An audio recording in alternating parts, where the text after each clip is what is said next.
Now, when you consider shoulder to hip to waist ratio, you're going to hear top coaches, you're going to hear people even say like there needs to be a specific variance, like a difference in your shoulders to your hips to your waist.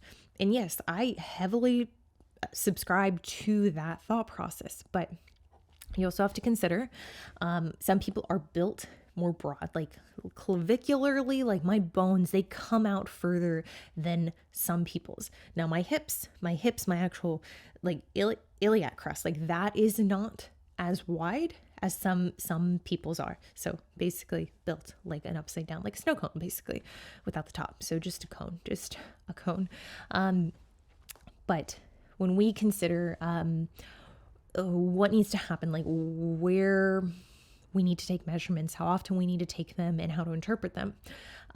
The big ones that I think people need to take, and this is very specific to the individual that is in the bikini division. If you're in wellness, sorry, it's not that I'm not trying to include this. It's just like, it's pretty much the same thing, except you need more leg. You kind of need to treat the leg the same way as I'm going to describe you need to treat the glutes. So the areas that I want to measure very specifically for the bikini competitor or the person who's trying to achieve the bikini competitor look, I want to look at the shoulders. So again, circumference, not like individual, like bicep, like not that. I want to look at the waist at the narrowest point. And then I want to look at the glutes. Now, historically, I've done waist vacuumed. I've done waist like relaxed, flexed, like I've done like widest point, narrowest point. It doesn't really matter. It doesn't matter that much. I mean, like if you want to take them, fine, by all means. But what I can tell you is that you need one measurement for the waist, you need one measurement for the shoulder, and one measurement for the glutes at the widest point. Those are the ones I'm going to say are the most important. And actually, no, the four that are the most important, the three I just mentioned, as well as the glute fold. Now, the glute fold, what I mean when I say that, I mean the crease, the area in which your butt has a crease in it, the actual, like the cheek part of it. That is typically where most people's tie-ins are located. Yeah, if you have long tie-ins, like I have pretty long tie-ins, they go down to my fucking knees. They, like the bottom of the tie-in is like really low for me. And you'll see this with some people, like they just sit super low. Others you'll see like right at the top, like right as soon as their glute stops, like that's where the tie-in is. And like for that individual, I mean, again, highly individualized, but I do feel like it makes sense to have the glute fold measurement. And here's why. In bikini, that is probably the most important part of your back pose, is whether or not we can see tie-in, whether or not we can see the visibility there. Now, in terms of measurement versus skin fold sides, I really want to know what is the visibility, what can I see based on this person, like these data points. So that's largely going to come from the skin fold sites. But in terms of someone who's growing, I want to see measurements. I want to see that glute fold, because that essentially is going to tell me, are we getting more bottom tie-in?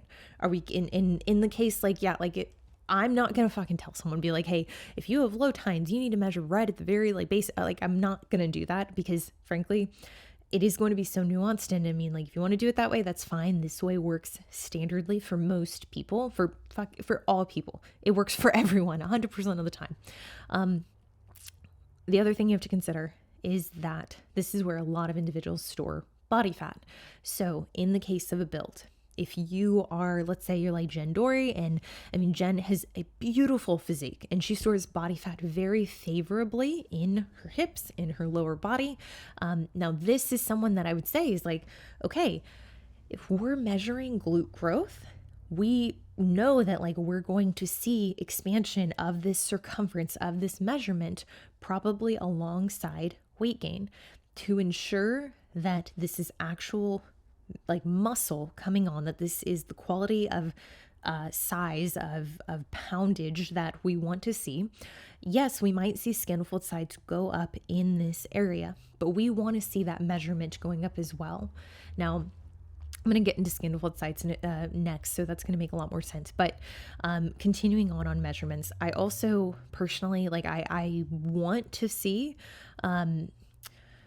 I expect to see some leg development because, like, frankly, I don't have quads. Like, I don't, like, people, they're very deceived. They think they're, oh, you have like pretty big legs. Like, you should do wellness. Like, you're insane. It's a facade. It is body fat. I promise. Like, there's very little quad. If you saw my last competition, like, it was just like, just straight, just bone and like, just not quad. I digress. So I expect to see, as my glutes grow, I expect to see my legs go up. But what I want to ensure is happening is that I'm not seeing VMO develop excessively. Like, I'm going to see some development. I'm going to see some of that lower quad come up as I gain weight, as I have gained weight. But I don't want to see that develop to a point that is faster than the development of that glute, or let's say, or is, I guess, how do I want to say this?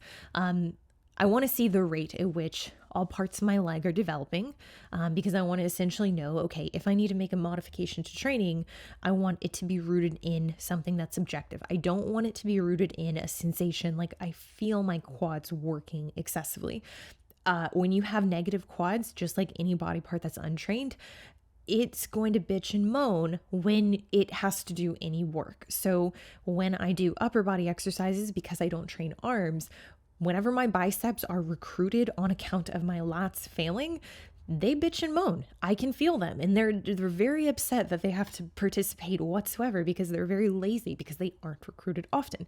It's the same thing with my quads. And I would say, like, the thing that has honestly really been helpful for me, and I mean, like, y'all don't have access to this, so apologies. Training with Jordan, working with Jordan. Jordan's been doing my coaching for training specifically. When I've communicated, like, hey, I feel my quads. He's like, it doesn't matter. Like, it just doesn't. There's no you're gonna feel your quads, yeah, but like, frankly, your quads are not, like, they're not moving they're not moving the weight the way that you might imagine based on the sensation. Like, your brain, you're not going to be able to differentiate the sensation of the quads and be like, okay, that is your quad going into flexion. Like, frankly, the movements that you're doing, they are very glute biased, and your quad coming into play, that's just because of the discrepancy in muscle and muscularity that's currently present in your physique. That is actually a testament to you're feeling your quads, likely because your glutes are at the point where they're beginning to fail, which is what we want. It doesn't matter. It doesn't really matter in the grand scheme of things. It's not actually taking away because these movements are so specific to being glute biased. So when we look at measurements, which ones to take, kind of went through them. Shoulders, one point of your waist, glutes at the widest point, glute fold, so right at the butt crease, right at the upper part of the thigh, the lowest point of the glute, on account of most people's tines are relatively going to fall within that range. I personally do 3 points on my leg. You don't have to. Like, that could be arguably excessive. I do my adductor. I do like the widest point of my thigh, like where my adductor is meaty. I do a midpoint on my thigh, and then I do right at the knee. Whether you do that or not, it frankly doesn't matter. I store a lot of body fat in my legs anyway, so it's like, okay, like, I'm going to see a increase in circumference there, whether it is tissue or body fat. I do want to keep an eye on it. I do want to measure it in contrast with skin fold sites. Now, how often do we need to take these measurements? Once a week is plenty. Any more than that, and like, it really, you're not going to see much. And like, frankly, even once a week, you're probably not going to see much of a change. I can tell you with my measurements. So at this point, I have been in a build for roughly 7 weeks. In terms of the changes that I've seen collectively, 7 weeks, I've seen 6 inches in totality come up on my entire body.